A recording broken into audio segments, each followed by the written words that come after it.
Praise the Lord. കർത്താവായ യേശുക്രിസ്തുവിന്റെ മാധുര്യമുള്ള നാമം ഇന്ന് പ്രഭാതത്തിൽ ഉയർത്തപ്പെടുമാറാകട്ടെ. ഇന്ന് രാവിലെ സമയം ഈ സൂം പ്ലാറ്റ്ഫോമിലൂടെ കർത്താവിന്റെ വചനത്തെ ശ്രവിക്കുന്ന, പ്രാർത്ഥനയ്ക്കായി കൂടി വന്നിരിക്കുന്ന എല്ലാ ദൈവമക്കളെയും ഓർത്ത് കർത്താവിനെ മഹത്വപ്പെടുത്തുന്നു. നിങ്ങൾക്ക് എല്ലാവർക്കുമുള്ള ക്രിസ്തീയ സ്നേഹവന്ദനങ്ങൾ വിനീതമായി അറിയിക്കുന്നു. പ്രഭാതത്തിൽ ഒരുമിച്ച് കൂടി വന്ന് വിവിധ വിഷയങ്ങൾക്കായി പ്രാർത്ഥിപ്പാൻ ദൈവം നമ്മെ സഹായിച്ചുവല്ലോ. കർത്താവിൻ്റെ എല്ലാ നന്മകളെയും ഓർത്ത് ദൈവത്തിന് മഹത്വം കരയറ്റുകയാണ്. സ്തോത്രം. കഴിഞ്ഞ 3 ദിവസങ്ങളായി തുടർമാനമായി നാം ചിന്തിച്ചുകൊണ്ടിരിക്കുന്ന വിഷയത്തിലേക്ക് നമ്മുടെ ശ്രദ്ധയെ തിരിക്കുകയാണ്. സ്തോത്രം. ദൈവത്തിൻ്റെ എല്ലാ നിറവിലും നിറഞ്ഞവരാകുക എന്നുള്ളതാണ് നാം ചിന്തിച്ചുകൊണ്ടിരുന്ന വിഷയം. Filled with the fullness of God എന്നുള്ളതാണ് നമ്മൾ ചിന്തിച്ച വിഷയം. നമ്മൾ ആ വിഷയത്തിൻ്റെ പഠനത്തിനായി എഫേസ്യ ലേഖനം 3-ാം അധ്യായം 16 മുതൽ 19 വരെയുള്ള ഭാഗങ്ങളിലെ പൗലോസിന്റെ മനോഹരമായൊരു പ്രാർത്ഥനയാണ് നമ്മൾ ഈ ദിവസങ്ങളിൽ ചിന്തിപ്പാൻ ആരംഭിച്ചിരിക്കുന്നത്. സ്തോത്രം. അപ്പോൾ ആ 19-ാം വാക്യത്തിന്റെ അവസാനത്തെ സെന്റൻസിലാണ് നമ്മുടെ വിഷയത്തിന് ആസ്പദമായ പഠനം. ദൈവത്തിന്റെ എല്ലാ നിറവിലും നാം നിറഞ്ഞവരായി തീരുക എന്നുള്ളത്. കഴിഞ്ഞ 3 ക്ലാസ്സിലെ വിഷയങ്ങൾ ആവർത്തിക്കാൻ നമുക്ക് നിർവാഹമില്ല. എങ്കിലും ഒറ്റ വാക്കിൽ പറയാം, ദൈവത്തിന്റെ എല്ലാ നിറവിലും നാം നിറഞ്ഞവരാകുക എന്ന് പറഞ്ഞാൽ ദൈവത്തിന്റെ ആർജിക്കാൻ കഴിയുന്ന ഗുണസവിശേഷതകളിൽ നാം നിറഞ്ഞവരായി തീരുക. സ്തോത്രം.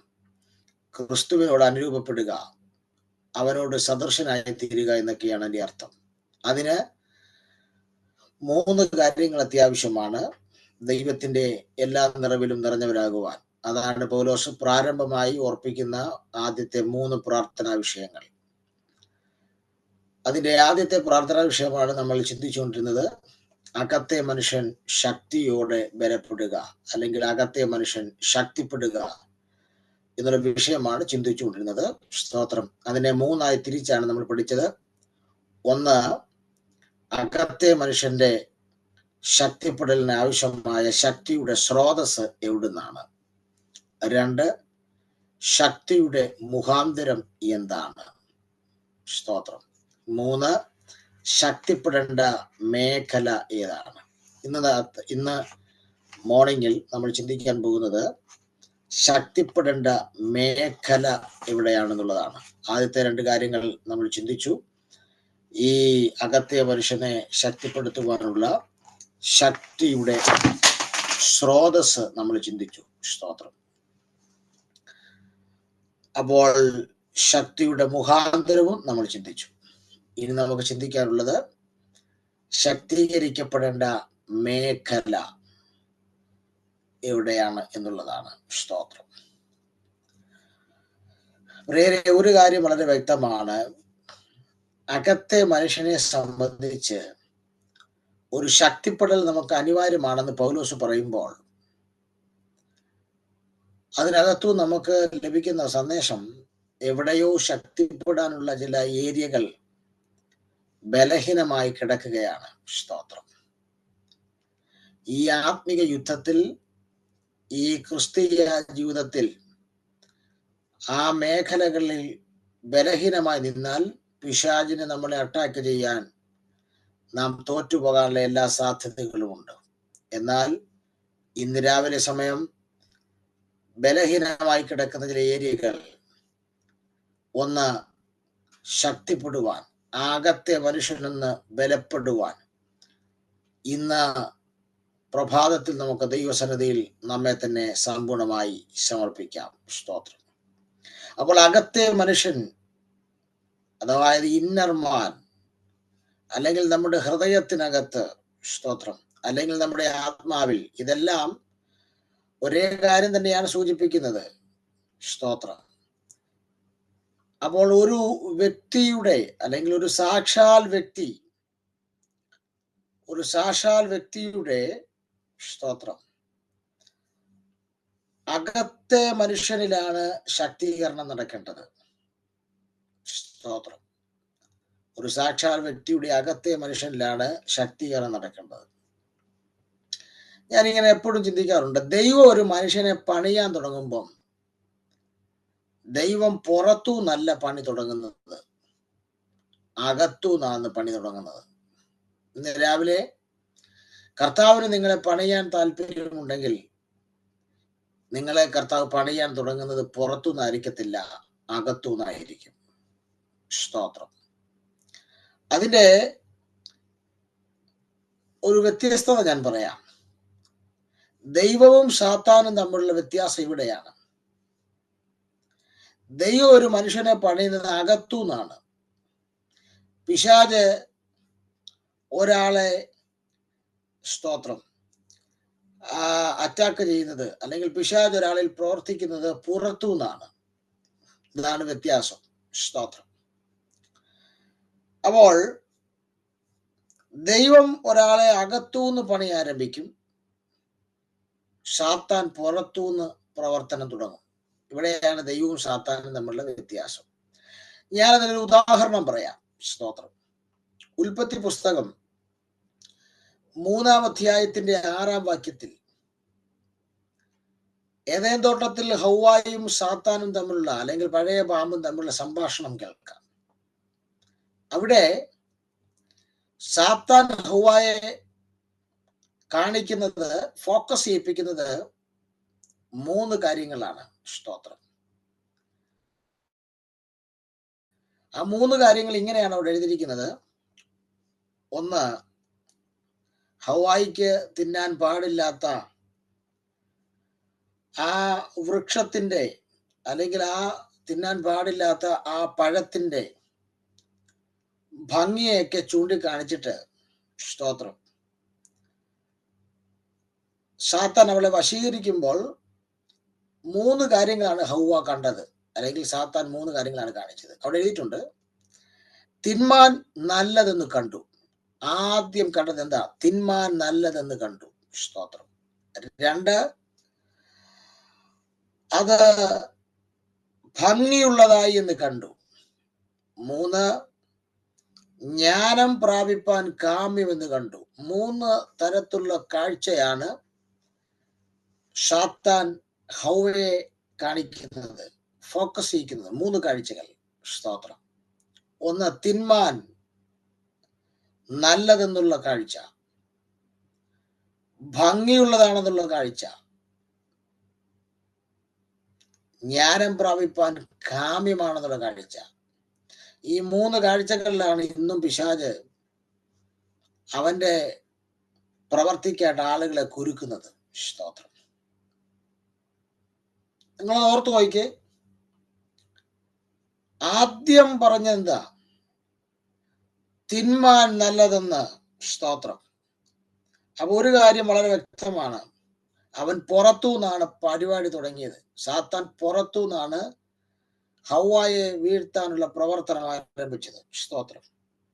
എന്ന് പറഞ്ഞാൽ പിശാച് തുടങ്ങിയത് കഴിക്കുന്ന കാര്യം പറഞ്ഞുകൊണ്ടാണ്, ആഹാരത്തിന്റെ കാര്യം പറഞ്ഞുകൊണ്ടാണ്.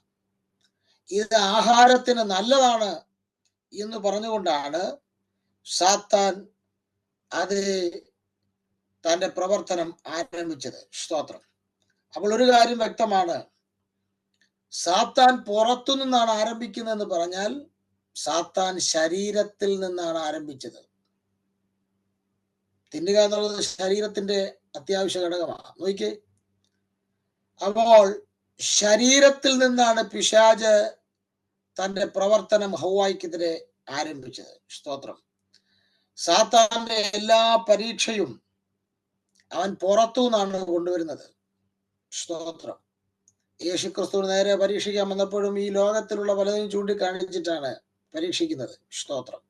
അപ്പോൾ ഒരു കാര്യം വ്യക്തമാണ്, അവൻ ശരീരത്തിലൂടെയും അവൻ നമ്മുടെ സെൻസസിലൂടെയും ഒക്കെ പുറത്തു നിന്നുള്ള പല മാധ്യമങ്ങളിലൂടെയൊക്കെ അവൻ നമുക്ക് നേരെ പ്രവർത്തനം ആരംഭിക്കും, പണി തുടങ്ങും. സ്തോത്രം. എന്നാൽ നമ്മുടെ ദൈവത്തിന്റെ വ്യത്യസ്തത, അവൻ ഒരാളെ പണിയാൻ തുടങ്ങിയാൽ ആ പണി ആരംഭിക്കുന്നത് അവരുടെ അകത്തു നിന്നാണ്. ഇന്ന് രാവിലെ സമയം അകത്തുനിന്നൊരു പണി, സ്തോത്രം, ചിലരുടെ മേൽ ജയകരമായ ഒരു ജീവിതത്തിന്, ചിലരുടെ മേൽ ആത്മീകമായ ഒരു വിടുതലിന് ദൈവം ഇന്ന് രാവിലെ ചിലരെ അകത്തുനിന്ന് പണിയാൻ പോകുകയാണ്. സ്തോത്രം. എത്ര പേരായിരിക്കുന്ന ഇടങ്ങളിൽ അത് ദൈവസന്നിധിയിൽ സമർപ്പിക്കാൻ തയ്യാറാകും? ദൈവമേ, ഈ തലമുറയിൽ എന്നെ ദൈവത്താൽ ഉപയോഗിക്കപ്പെടുവാൻ എന്നെ അകത്തുനിന്ന് പണിയണമേ. അകത്തുനിന്ന് എന്നെ ഒന്ന് നീ ആഗ്രഹിക്കുന്ന പോലെ എന്നെ ഒന്ന് പണിയണമേ എന്ന് പ്രാർത്ഥിക്കാൻ ഒരു സമർപ്പണമുള്ള എത്ര ദൈവമക്കൾ ഇന്ന് രാവിലെ സമയം എഴുന്നേൽക്കുന്നുണ്ട് അകത്തുനിന്നൊരു പണിക്കായി? സ്തോത്രം, സ്തോത്രം, സ്തോത്രം. നോക്കുക, സമാഗമന കൂടാരം നമുക്ക് എല്ലാവർക്കും അറിയാവുന്ന ഒരു കൂടാരമാണ്. അതിന് 3 പ്രധാന വശങ്ങളാണുള്ളത്: പ്രാകാരം, വിശുദ്ധ സ്ഥലം, അതിപരിശുദ്ധ സ്ഥലം. ഇതിലെ ഏറ്റവും അകത്തുള്ള അതിപരിശുദ്ധ സ്ഥലത്താണ് ദൈവം വസിക്കുന്നത്. സ്തോത്രം. ദൈവത്തിന്റെ ആവാസ കേന്ദ്രം ഈ അതിപരിശുദ്ധ സ്ഥലത്താണ്. സ്തോത്രം. അവൻ അവിടെ നിന്നാണ് തന്റെ വെളിച്ചം പുറത്തേക്ക് വീശുന്നത്. സ്തോത്രം. അപ്പോൾ നമ്മുടെ ദൈവം ഉള്ളിൽ നിന്നാണ് പ്രവർത്തിക്കുന്നത്. സ്തോത്രം. അങ്ങനെയാണെങ്കിൽ ഒരു കാര്യം വളരെ വ്യക്തമാണ്, ഉള്ളിൽ നിന്നാണ് പ്രവർത്തിക്കുന്നതെങ്കിൽ നമ്മുടെ അകത്തെ മനുഷ്യനെ അവൻ ആദ്യം ബലഹീനമായ മേഖലകളെ അവൻ പണിതെടുക്കാൻ പോകുകയാണ്. സ്തോത്രം. വലിയ പ്രവാചകനായിരിക്കാം, വലിയ പ്രഭാഷകനായിരിക്കാം, വലിയ വർഷിപ്പ് ലീഡർ ആയിരിക്കാം, പക്ഷേ അകത്തെ മനുഷ്യൻ ശക്തിപ്പെടേണ്ട ഏതെങ്കിലുമൊക്കെ ഏരിയകൾ ചില പ്രതിസന്ധികളുടെ മുമ്പിലൊക്കെ തളർന്നു പോകുന്ന അനുഭവത്തിലായിരിക്കാം. പക്ഷെ ഇന്ന് രാവിലെ നീ അറിയാതെ, കത്തിവെക്കാതെ, നിന്റെ അനുവാദമില്ലാതെ നിന്റെ അകത്ത് നിന്നെ കർത്താവിന്റെ വേലയിൽ ഉപയോഗിക്കപ്പെടുത്തുവാൻ, പൈശാചിക യുദ്ധങ്ങളുടെ നടുവിൽ നീ വീണു പോകാതിരിപ്പാൻ, നിന്റെ അകത്തളങ്ങളിൽ ഒരു വലിയ പണി ചെയ്യാൻ ഇന്ന് രാവിലെ ദൈവാത്മാവ് നിങ്ങളെ ഉപയോഗിക്കാൻ വേണ്ടി പോകുകയാണ്. സമർപ്പിക്കാൻ മനസ്സുള്ളവർ സമർപ്പിച്ചു കൊടുക്കുക. അവൻ ചിലരെ പണിയുകയാണ്. ചിലരുടെ അകത്തെ മനുഷ്യനെ സംബന്ധിച്ച് അവരുടെ അകത്തെ മനുഷ്യനിൽ അവൻ ശക്തി കൈമാറുന്ന പ്രഭാതമെന്ന് ദൈവാത്മാവ് ഓർമ്മപ്പെടുത്തുകയാണ്. സ്തോത്രം. അപ്പോൾ നമ്മുടെ അകത്തെ മനുഷ്യനിൽ ദൈവത്തിന്റെ വചനം വസിച്ചാൽ, സ്തോത്രം, ആ വചനം പരിശുദ്ധാത്മാവ് നമ്മുടെ ജീവിതത്തിൽ പ്രയോജനകരമാക്കി തീർത്ത്, ആ വചനത്താൽ പരിശുദ്ധാത്മാവ് നമ്മുടെ അകത്തെ മനുഷ്യനെ ശക്തിപ്പെടുത്തും എന്നുള്ളതിന് യാതൊരു തർക്കവുമില്ല. അതാണ് കർത്താവ് നമ്മെ കുറിച്ച് ആഗ്രഹിക്കുന്ന അതിപ്രധാനപ്പെട്ട കാര്യം. സ്തോത്രം. നമുക്കറിയാം, 2 തിമോത്തിയോസിന്റെ ലേഖനം 2-ാം അധ്യായത്തിന്റെ 1-ാം വാക്യത്തിൽ കഴിഞ്ഞ ചില ആഴ്ചകൾക്ക് മുമ്പ് നമ്മൾ 3-4 എപ്പിസോഡുകളായി ചിന്തിച്ച വാക്യമാണ്. സ്തോത്രം. എന്താണ് പൗലോസ് തിമോത്തിയോസിനോട് പറയുന്നത്? എന്റെ മകനെ, ക്രിസ്തുയേശുവിലുള്ള ദൈവത്തിന്റെ കൃപയാൽ നീ ശക്തിപ്പെട്ടേ മതിയാകൂ. തനിക്ക് ശേഷം തന്റെ ശുശ്രൂഷ ഇവിടെ തുടർന്നു കൊണ്ടുപോകേണ്ട തിമോത്തിയോസിനോട് അവനെ ഒബ്സർവേഷൻ ചെയ്തിട്ട് പൗലോസ് പറയുന്നു, എന്റെ മകനെ, ക്രിസ്തുയേശുവിലുള്ള ദൈവത്തിന്റെ കൃപയിൽ നീ ശക്തിപ്പെട്ടേ മതിയാകൂ. സ്തോത്രം. അപ്പോൾ ക്രിസ്തുവിൽ നമ്മുടെ ശക്തീകരണത്തിന് ആവശ്യമുള്ള എല്ലാ സ്രോതസ്സുകളും പിതാവായ ദൈവം നൽകിയിട്ടുണ്ട്. സ്തോത്രം. എന്ന് പറഞ്ഞാൽ ക്രിസ്തുയേശുവിലൂടെ നമ്മുടെ ശക്തീകരണത്തിന് ആവശ്യമുള്ള ദയയാണെങ്കിൽ ദയ, അർഹതയില്ലാത്ത സ്ഥാനത്ത് നൽകപ്പെടുന്ന കൃപയാണെങ്കിൽ കൃപ. സ്തോത്രം.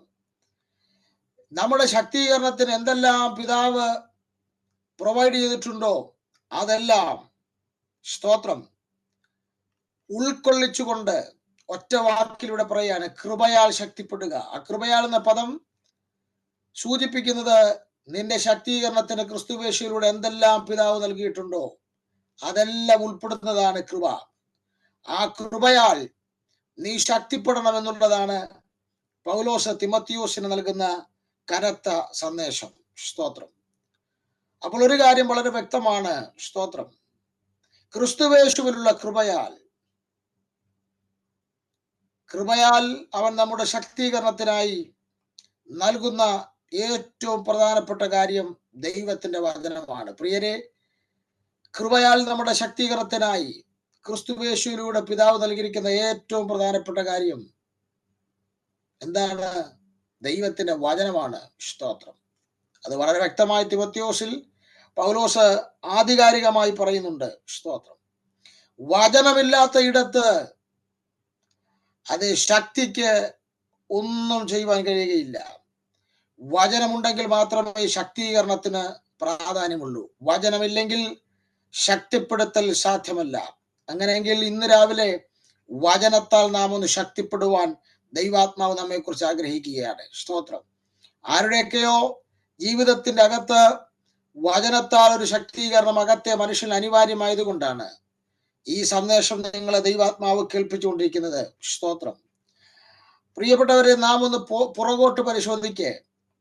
ദൈവത്തിന്റെ വചനവുമായി നമുക്ക് എന്തുമാത്രം ബന്ധം ജീവിതത്തിൽ ഉണ്ട്. സ്തോത്രം. അകത്തെ മനുഷ്യനെ സംബന്ധിച്ച് നാം ഇപ്പോൾ ശക്തി പ്രാപിച്ചിരിക്കുകയാണോ എന്ന് നാം ഒന്ന് പുനഃപരിശോധിക്കേണ്ടത് അത്യാവശ്യമാണ്. സ്തോത്രം.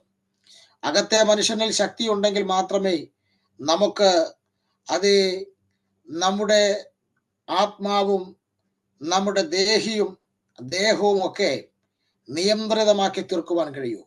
കർത്താവിനോട് ഇന്ന് രാവിലെ ഒരു ചിന്ത ആ മേഖലയിൽ നിന്ന് പറയുകയാണ്. സ്തോത്രം. എന്താണ്?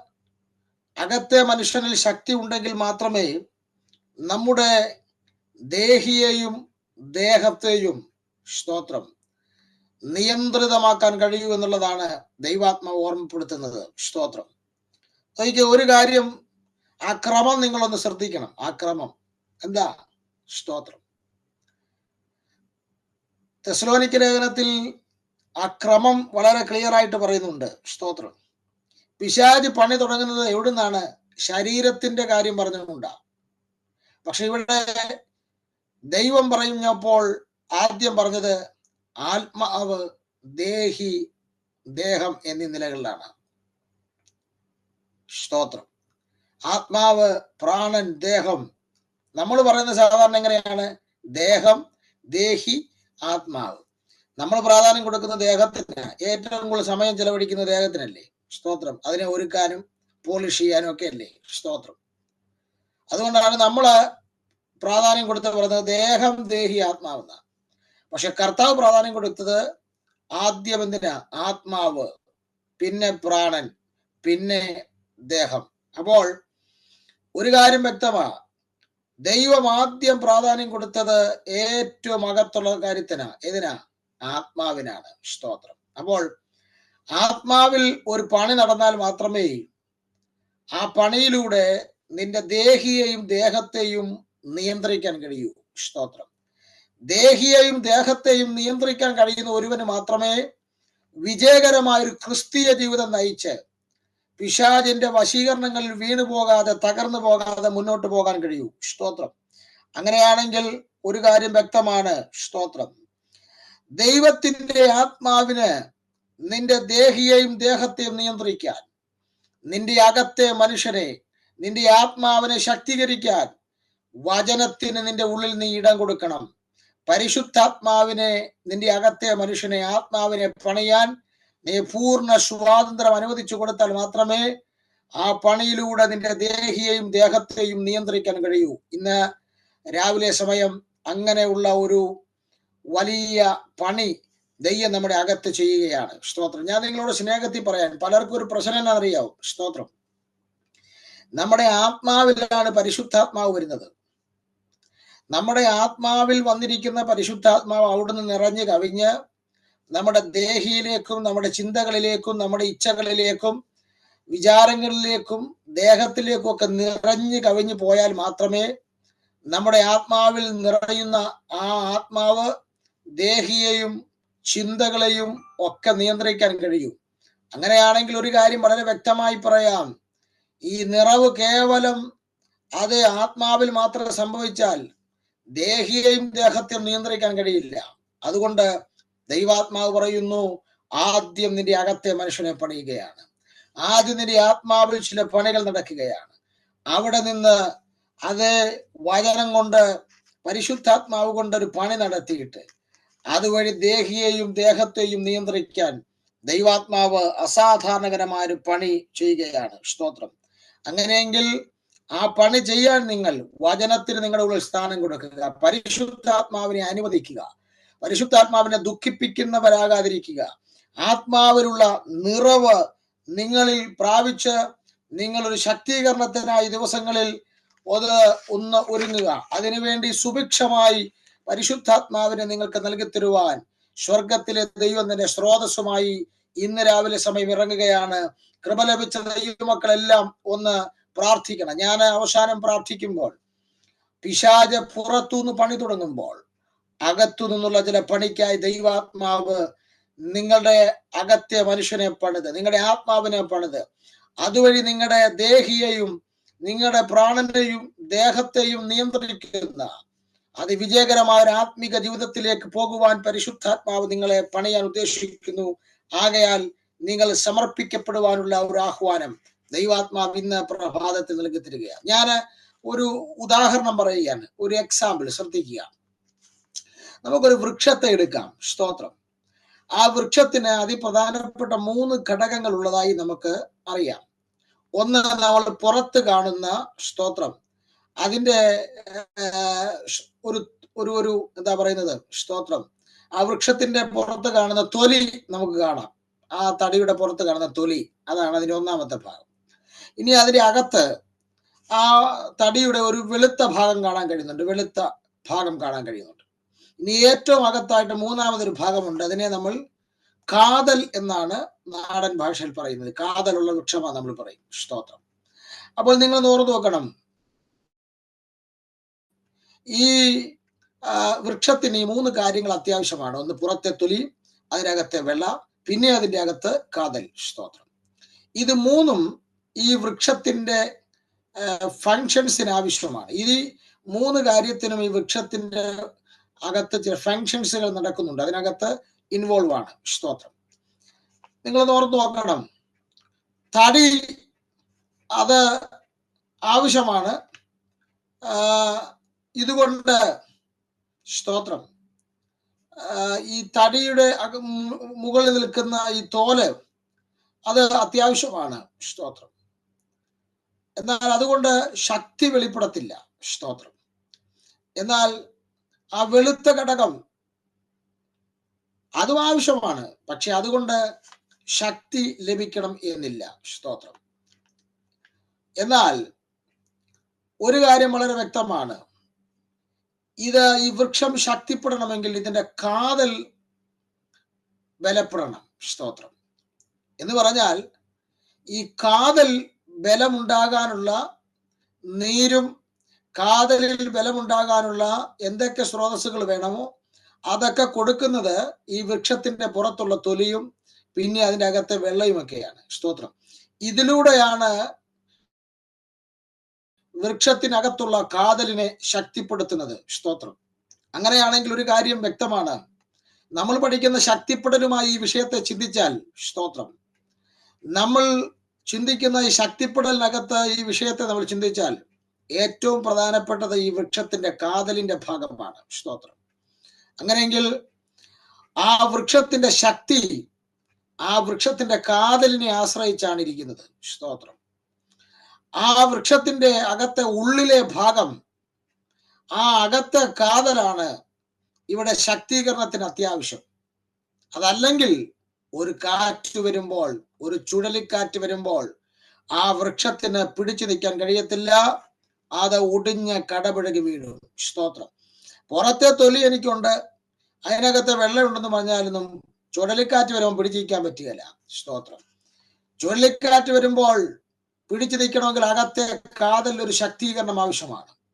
സ്തോത്രം. ഇന്ന് രാവിലെ സമയം ദൈവത്തിന്റെ ആത്മാവ് പറയുന്നു, നല്ല ആരോഗ്യമുള്ള ശരീരം എനിക്കുണ്ട്, എനിക്ക് നല്ല ഒരു ദേഹിയുണ്ട്.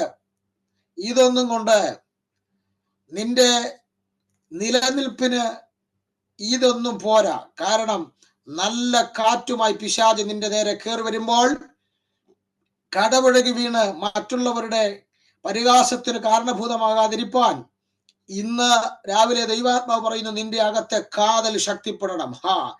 നിന്റെ അകത്തെ ആത്മാവ് ബലപ്പെടണം. നിന്റെ അകത്തെ മനുഷ്യനിൽ അസാധാരണകരമായ ബലം വേണം. അങ്ങനെ ഉണ്ടെങ്കിൽ മാത്രമേ ആ കാറ്റത്ത് ഒടിയാതെ, ആ കാറ്റത്ത് വേര് പറയാതെ അവിടെ നിൽക്കണമെങ്കിൽ അകത്തെ മനുഷ്യനിൽ കാതലിൽ ശക്തമായ ബലമുള്ളവരായി തീരണമെന്ന് ദൈവാത്മാവ് ചൂണ്ടിക്കാണിക്കുക. പ്രിയപ്പെട്ടവരെ, നമ്മുടെ ജീവിതത്തെ നാം ഒന്ന് പരിശോധിച്ചാൽ, നമ്മുടെ ജീവിതത്തിലേക്ക് നമ്മൾ ഒരു തിരിഞ്ഞുനോട്ടം നടത്തുവാൻ നമ്മൾ എത്രത്തോളം കാതലുള്ളവരായിട്ടാണ് 2024 ഈ അതേ സെപ്റ്റംബർ മാസത്തിൽ നിൽക്കുന്നത്. നിങ്ങൾക്ക് എന്തുമാത്രം കാതലുണ്ട്? സ്തോത്രം. നിങ്ങളുടെ അകത്തെ കാതൽ എന്തുമാത്രം ശക്തിപ്പെട്ടിരിക്കുകയാണ്? സ്തോത്രം. നോക്കുക, നാം കടന്നു പോകുന്ന പ്രതിസന്ധികൾ, സ്തോത്രം, എങ്ങനെയാണ് നാം തരണം ചെയ്യുന്നത്? ആ പ്രതിസന്ധികൾ, സ്തോത്രം, നമ്മുടെ ആത്മീക വർധനവിന് വേണ്ടി പ്രയോജനപ്പെടുത്തുവാൻ നിങ്ങൾക്ക് കഴിയുന്നുണ്ടോ? അതോ ആ പ്രതിസന്ധികളുടെ മുമ്പിൽ അയ്യോ എന്ന് പറഞ്ഞ് പരാതിപ്പെട്ട് തുറന്നതുപോലെ നിലവിളിക്കുന്ന സ്വഭാവക്കാരാണോ? നിന്റെ കാതൽ ബലഹീനമാണോ? ഇന്ന് രാവിലെ ദൈവാത്മ പറയുന്നു, നിനക്ക് നേരെ കയറി വരുന്ന പ്രതിസന്ധികളെയൊക്കെ നിന്റെ ആത്മീക വർധനവിന് വേണ്ടി പ്രയോജനപ്പെടുത്തുവാൻ കഴിയുന്ന രീതിയിൽ നിന്റെ അകത്തെ മനുഷ്യനിൽ ആ കാതലിന് ബലം വെച്ചിട്ടുണ്ടോ എന്ന് ഇന്ന് രാവിലെ ദൈവാത്മാവ് ചോദിക്കുന്നു. അതോ കയറി വരുന്ന പ്രതിസന്ധികൾക്ക് നിങ്ങൾ അടിമപ്പെട്ടു പോകുന്നോ? ആ പ്രതിസന്ധിയുടെ മുന്നിൽ നിങ്ങൾ അടിമകളായി പോകുന്നുവോ എന്ന് ഇന്ന് രാവിലെ ദൈവാത്മാവ് ചോദിക്കുന്നു. അതോ ഈ പ്രതിസന്ധികൾ മറ്റുള്ളവരെ പ്രോത്സാഹിപ്പിക്കാനുള്ള ഒരു ശക്തീകരണത്തിന് നിങ്ങൾക്ക് പ്രയോജനകരമാകുന്നുവോ എന്ന് ദൈവാത്മാവ് വളരെ വ്യക്തമായി ചോദിക്കുകയാണ്. സ്തോത്രം. അങ്ങനെയാണെങ്കിൽ ഇന്ന് രാവിലെ ദൈവത്തിന്റെ ആത്മാവ് നിങ്ങളോട് പറയുന്നു, സ്തോത്രം, ദൈവത്തിന്റെ എല്ലാ നിറവിലും നിങ്ങൾ നിറഞ്ഞവരാകണമെങ്കിൽ, ദൈവത്തിന്റെ ഗുണസവിശേഷതകൾക്കകത്ത് നിങ്ങൾ നിറഞ്ഞവരാകണമെങ്കിൽ, അവന്റെ പുത്രന്റെ സ്വരൂപത്തോട് നിങ്ങൾ അതേ അനുരൂപരാകണമെങ്കിൽ, അവനോട് സദൃശനാകണമെങ്കിൽ, സ്തോത്രം, ഒറിജിനൽ അതേ രീതിയിൽ നാം അവനെ കാണാൻ പോകുന്ന സുദിനം ഭാവിയിൽ വരികയാണ്. അവൻ എങ്ങനെ ആയിരിക്കുന്നു അതുപോലെ. എന്നാൽ അതിന്റെ മുന്നോടിയായി നാം അവന് അനുരൂപപ്പെട്ട് നാം അവനോട് സദൃശനായി മുൻപോട്ട് പോകാൻ കഴിയണമെങ്കിൽ, സ്തോത്രം, കർത്താവ് പറയുന്നു, അത് അത്ര എളുപ്പമല്ല. അതിന്റെ ആദ്യത്തെ പടിയാണ് നിന്റെ അകത്തെ മനുഷ്യനിൽ അതേ ഒരു ബലം ഉണ്ടാകണം. കർത്താവ് ഇന്ന് രാവിലെ എന്നോട് പറയുന്നു, നിന്റെ അകത്തെ മനുഷ്യനിൽ ആ ബലം പകരാൻ ശക്തിയുടെ സ്രോതസ്സുമായി പിതാവായ ദൈവവും പരിശുദ്ധാത്മാവും ക്രിസ്തുവിലൂടെ നിനക്ക് ലഭിച്ച എല്ലാ സോഴ്സുകളും ഉപയോഗിച്ച് നിന്നെ ശക്തീകരിക്കാൻ ഇന്ന് രാവിലെ വന്നിട്ടുണ്ട്. അത് ഇന്ന് രാവിലെ നമുക്കൊന്ന് കർത്താവിന്റെ കരങ്ങളിലേക്ക് സമർപ്പിച്ചു കൊടുക്കാം. കർത്താവിന്റെ കരങ്ങളിലേക്ക് നമ്മുടെ ബലഹീനമായ ഭാഗത്തെ ചൂണ്ടിയിട്ട് എന്നെ അവിടെ ഒന്ന് ശക്തീകരിക്കണമേ എന്ന് പ്രാർത്ഥിക്കാം. എല്ലാ തലകളും മണക്കാം, കണ്ണുകൾ അടയ്ക്കാം. സ്തോത്രം. ദൈവസന്നിധിയിൽ ഒന്ന് സമർപ്പിച്ചിട്ട് പറ. വെളിപ്പാട് പുസ്തകം പറയുന്നു, നീ എവിടെ വീണു എന്നറിഞ്ഞ് ഇന്ന് രാവിലെ കർത്താവിനോട് പറ, കർത്താവേ, എന്റെ ആത്മീക ജീവിതത്തിൽ എനിക്ക് ജയിക്കാൻ കഴിയാത്ത ബലഹീനമായ ഭാഗം ഇന്നതാണ്. ഞാൻ വീണു പോകുന്നത് ഇവിടെയാണ്. വിശുദ്ധിയിലാണ്, പ്രാർത്ഥനയിലാണ്, മറ്റുള്ളവരുമായുള്ള ബന്ധത്തിലാണ്, അതേ കണ്ണുമായുള്ള വിഷയത്തിലാണ്. നോട്ടത്തെ ജയിക്കാൻ കഴിയുന്നില്ല. ചില മേഖലകൾ എനിക്ക് ജയിക്കാൻ കഴിയാത്ത ബലഹീനതയുണ്ട്. സ്തോത്രം. ആ ബലഹീനത നിമിത്തം എനിക്കെന്റെ ദേഹിയെയും ദേഹത്തെയും നിയന്ത്രിക്കാൻ കഴിയുന്നില്ല. എന്നാൽ പിശാച് പുറത്തുനിന്ന് അവന്റെ പ്രവർത്തനം ആരംഭിക്കുമ്പോൾ ഇന്ന് രാവിലെ എന്റെ അകത്തുനിന്ന് ഒരു പണി ചെയ്യേണ്ടതിനായി എന്റെ ബലഹീനമായ മേഖലകളെ ഇന്ന് രാവിലെ ഞാൻ ദൈവകരങ്ങളിലേക്ക് സമർപ്പിക്കുന്നുവെന്ന് സമ്പൂർണമായി വിധേയപ്പെട്ട് ഒന്ന് പ്രാർത്ഥിക്കാൻ എത്ര പേർ തയ്യാറാകുന്നു? ഈ പ്രഭാതം ഒരു സമർപ്പണത്തിന്റെ പ്രഭാതമായി തീരട്ടെ. സ്തോത്രം. ഞാൻ നിങ്ങൾക്കായി ഒരു വാക്ക് പ്രാർത്ഥിക്കുന്നു. മഹാദൈവമേ, സ്വർഗീയ പിതാവേ, ഞങ്ങളോട് കർത്താവ് സംസാരിച്ച ദൈവവചനത്തിനായി സ്തോത്രം ചെയ്യും. ഞങ്ങൾ ഈ വചനത്തിലൂടെ അങ്ങ് പണിതെടുക്കുന്നതിനായി സ്തോത്രം. അങ്ങയുടെ എല്ലാ നിറവിലും നിറഞ്ഞവരാകുവാൻ കർത്താവെ, അനുദിന ജീവിതത്തിൽ ഞങ്ങളെ പണിതെടുക്കാൻ പിതാവായ ദൈവത്തിന്റെ ശക്തിയുമായി സ്തോത്രം. പരിശുദ്ധാത്മാവ് ഞങ്ങളുടെ നടുവിൽ വചനത്തിലൂടെ ഞങ്ങളെ പണിതെടുക്കുവാൻ, യേശുക്രിസ്തുവിലൂടെയുള്ള എല്ലാ സോഴ്സുകളും ഉപയോഗിച്ച് ഞങ്ങളെ പണിതെടുക്കുവാൻ ഞങ്ങളെ ഉപയോഗിക്കുന്നതിനായി സ്തോത്രം. ഞങ്ങളിതാ അപ്പന്റെ കരങ്ങളിലേക്ക് ഞങ്ങളെ സമ്പൂർണമായി സമർപ്പിക്കുന്നു. മഹത്വം കർത്താവ് എടുക്കും. പ്രാർത്ഥന കേട്ടതിന് സ്തോത്രം. കൃപയിൽ പൊതിയണം. യേശു ക്രിസ്തുവിൻ ധന്യമുള്ള നാമത്തിൽ തന്നെ. ആമേൻ, ആമേൻ. കർത്താവ് നമ്മുടെ പ്രാർത്ഥനയും യാതനയും കേട്ടതിനായി സ്തോത്രം ചെയ്യാം. സ്തോത്രം, സ്തോത്രം, സ്തോത്രം, സ്തോത്രം. പിതൃപുത്ര പരിശുദ്ധ ദൈവത്തിന്റെ കൃപയും സമാധാനങ്ങളും ആശീർവാദങ്ങളും നാം പ്രാർത്ഥിച്ച വിഷയങ്ങളോടും കേട്ട ദൈവജനത്തോടും പിരിയുന്ന നാം ഓരോരുത്തരോടും ദൂരത്തും ചാരത്തുമുള്ള എല്ലാ സമശിഷ്ടങ്ങളോടും നമ്മുടെ കർത്താവായ യേശു ക്രിസ്തുവിന്റെ രണ്ടാമത്തെ മേഘപ്രത്യക്ഷത വരെയും ഉണ്ടായിരിക്കുമാറാകട്ടെ. ആമേൻ. യേശു ക്രിസ്തു മുഖാന്തരം നമുക്ക് ജയം നൽകിയ പിതാവിനെ ശക്തിയോടെ സ്തുതിക്കാം. ഹല്ലേലൂയ, ഹല്ലേലൂയ, ഹല്ലേലൂയ. ആമേൻ. കർത്താവായ വേഗം വരണമേ. സമാധാനത്തോടെ നമുക്ക് മടങ്ങാം. കർത്താവ് നമ്മെ വചനങ്ങളാൽ സഹായിക്കട്ടെ. ഇതിന്റെ ബാക്കി ഭാഗം നമ്മൾ അടുത്ത പ്രാർത്ഥനകൾ നമ്മളെ സഹായിക്കട്ടെ. Thank you all.